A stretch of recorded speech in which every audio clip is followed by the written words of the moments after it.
आप सभी का एमएस स्टडी पॉइंट में स्वागत है। तो आज हम फिर से दूसरी वीडियो में पढ़ेंगे संविधान के स्रोत और कुछ और देशों के बारे में बात पढ़ेंगे कि कुछ और देशों के संविधानों से हमने अपने संविधान में किन किन बातों को शामिल किया हुआ है। इसमें सबसे पहला कौन सा देश है? सबसे पहला हमारा आयरलैंड का संविधान है कि आयरलैंड के संविधान से हमने क्या ग्रहण किया हुआ है। क्या पहला? राज्य के नीति निर्देशक सिद्धांत। और आप जानते हैं कि राज्य के नीति निर्देशक सिद्धांतों को हमारे संविधान के भाग 4 में शामिल किया गया है और अनुच्छेद क्या है 36 से 51 तक। ये क्या है? राज्य के नीति निर्देशक सिद्धांत। फिर क्या है? राष्ट्रपति की निर्वाचन पद्धति। आखिर राष्ट्रपति का जो निर्वाचन होगा, इस निर्वाचन का तरीका क्या होगा, इस निर्वाचन की रीति क्या होगी, यह भी हमने आयरलैंड के संविधान से लिया हुआ। फिर क्या है? राज्यसभा के लिए सदस्यों का निर्वाचन। कि राज्यसभा के जो सदस्य होंगे, इन सदस्यों का निर्वाचन कैसे होगा, यह भी क्या है? यह भी हमने जो है आयरलैंड के संविधान से लिया हुआ है। फिर क्या है? कनाडा का संविधान। कनाडा का संविधान क्या लिया हुआ हमने? सशक्त केंद्र के साथ संघीय व्यवस्था। मतलब केंद्र क्या होगा? केंद्र हमारा क्या होगा? एक काफी मजबूत होगा, काफी सशक्त होगा। और इस सशक्त केंद्र के साथ क्या होगा? मतलब केंद्र मजबूत होगा। मजबूत केंद्र के साथ क्या है? हमारी एक संघीय व्यवस्था है। मतलब इसमें राज्य भी शामिल हैं, लेकिन राज्य और केंद्र में हमारा केंद्र ज्यादा मजबूत और ज्यादा शक्तिशाली होगा। ठीक है। फिर क्या है? अवशिष्ट शक्तियों का केंद्र में निहित होना। मतलब जैसे आप देखिए हमारे यहाँ 3 सूचियां हैं। एक होता है संघ सूची, एक होता है राज्य सूची, एक होता है समवर्ती सूची। अब इन 3 सूचियों के अलावा भी अगर कोई नया विषय आ जाता है, तो उस नए विषय पर कानून बनाने की या कार्यपालिका संबंधी शक्तियां केंद्र सरकार में निहित होंगी। इसे बोलते हैं अवशिष्ट शक्तियों का केंद्र में शामिल होना। मतलब जो भी अवशिष्ट शक्तियां होंगी, बची हुई शक्तियां होंगी, मतलब केंद्र सूची में जिसका जिक्र ना हो, राज्य सूची में जिसका जिक्र ना हो और समवर्ती सूची में भी जिसका जिक्र ना हो, इनके अलावा जो भी विषय आएंगे, उन विषयों पर जो शक्तियां होंगी किस पर होंगी? वह केंद्र सरकार में नियुक्त होंगी। फिर क्या है? राज्यपाल की नियुक्ति। तो राज्यपाल की जो नियुक्ति होती कौन करता है? वो राज्यपाल की नियुक्ति जो है केंद्र सरकार के द्वारा की जाती है। तो आप कह सकते हैं केंद्र सरकार के द्वारा राज्यपाल की नियुक्ति को किया जाना, यह भी हमने कनाडा के संविधान से लिया हुआ है। फिर है ऑस्ट्रेलिया का संविधान। तो ऑस्ट्रेलिया के संविधान से हमने क्या लिया हुआ है? समवर्ती सूची। आप जानते हैं हमारे संविधान में एक समवर्ती सूची है। इस पर क्या? इस पर हमारी राज्य सरकारें और केंद्र सरकारें दोनों जो है समान अधिकार रखती हैं। फिर क्या हमारा?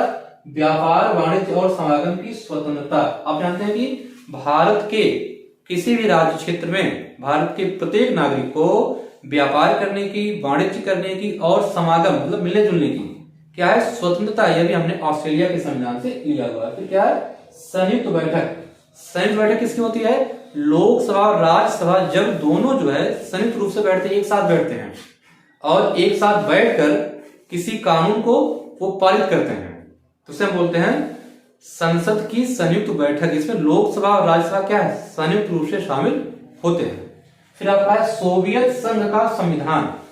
सोवियत संघ जो कि आज रूस है, रसिया और उसके कई सारे और देश उसमें शामिल हुआ करते थे सोवियत संघ। तो सोवियत संघ में क्या लिया हुआ है? मौलिक कर्तव्य। भाग 4 का अनुच्छेद 51 का क्या है? मौलिक कर्तव्य, मूल कर्तव्य है। और प्रस्तावनों में न्याय शब्द, प्रस्तावनों में न्याय शब्द भी हमने इस सोवियत संघ के संविधान से लिया हुआ है। तो प्रस्तावना में 3 प्रकार के न्याय का जिक्र किया गया है। 3 प्रकार के न्याय कौन से हैं? सामाजिक न्याय, आर्थिक न्याय और राजनैतिक न्याय। तो 3 प्रकार के न्याय बताए गए, सामाजिक न्याय, आर्थिक न्याय और राजनैतिक न्याय।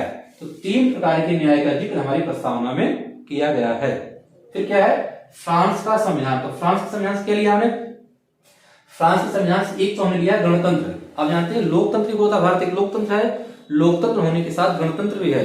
और आपको ये जानना चाहिए कि लोकतंत्र और गणतंत्र में क्या अंतर है। अगर आप लोकतंत्र और गणतंत्र में अंतर को जानना चाहते हैं क्या होता है ये, तो प्लेलिस्ट में जाकर आप लोकतंत्र और गणतंत्र में अंतर नामक एक वीडियो हमने अपलोड किया हुआ है, इस वीडियो को जाकर आप एक बार देख लीजिएगा, तो आपको लोकतंत्र और गणतंत्र में अंतर पता चल जाएगा। फिर क्या है? प्रस्तावना में स्वतंत्रता, समता और बंधुत्व। अर्थात प्रस्तावना में स्वतंत्रता, समता और बंधुत्व 3 शब्द शामिल किए गए हैं। यह भी क्या है? यह भी हमने फ्रांस के संविधान से ही ग्रहण किया हुआ है। क्या हो गया? गणतंत्र शब्द हो गया। तो क्या है?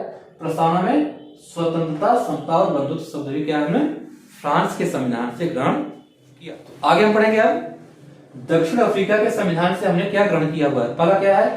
संविधान संशोधन। इस संविधान में संशोधन की जो प्रक्रिया होगी वह क्या होगी? वह जो हमने दक्षिण अफ्रीका से लिया हुआ है। फिर क्या है? राज्यसभा के लिए सदस्यों का निर्वाचन। तो आयरलैंड का जब हम लोग पढ़े थे आयरलैंड का संविधान, तो वहां गलती से हमने आपको ये बता दिया कि राज्यसभा के लिए सदस्यों का निर्वाचन, जबकि वहां होना चाहिए। आयरलैंड के संविधान से हमने लिया हुआ है राज्यसभा के लिए सदस्यों का नामांकन, मतलब नामांकन का जो तरीका होगा, जो पद्धति होगी वह क्या कहा लिया हमने? वह हमने लिया हुआ है आयरलैंड के संविधान से। जबकि राज्यसभा के लिए सदस्यों का निर्वाचन वह हमने लिया हुआ दक्षिण अफ्रीका के संविधान से। तो इस त्रुटि को आप सुधार लीजिएगा। फिर क्या है? जापान से हमने क्या लिया हुआ है? जापान से लिया हुआ है विधि द्वारा स्थापित प्रक्रिया। मतलब विधि द्वारा स्थापित प्रक्रिया क्या है? ये हमने जापान के संविधान से लिया हुआ है।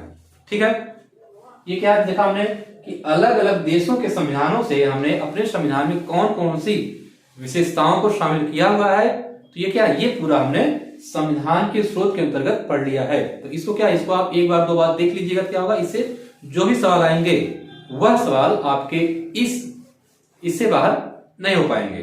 तो क्या होगा? इन्हीं शब्दों के साथ ये वीडियो समाप्त होता है। और आप सभी लोग इस वीडियो को ज्यादा से ज्यादा लाइक कीजिए, और अगर आप हमारे चैनल पर नए हैं तो चैनल को आप जरूर से सब्सक्राइब कर लीजिएगा और इसे शेयर भी आप करते रहें।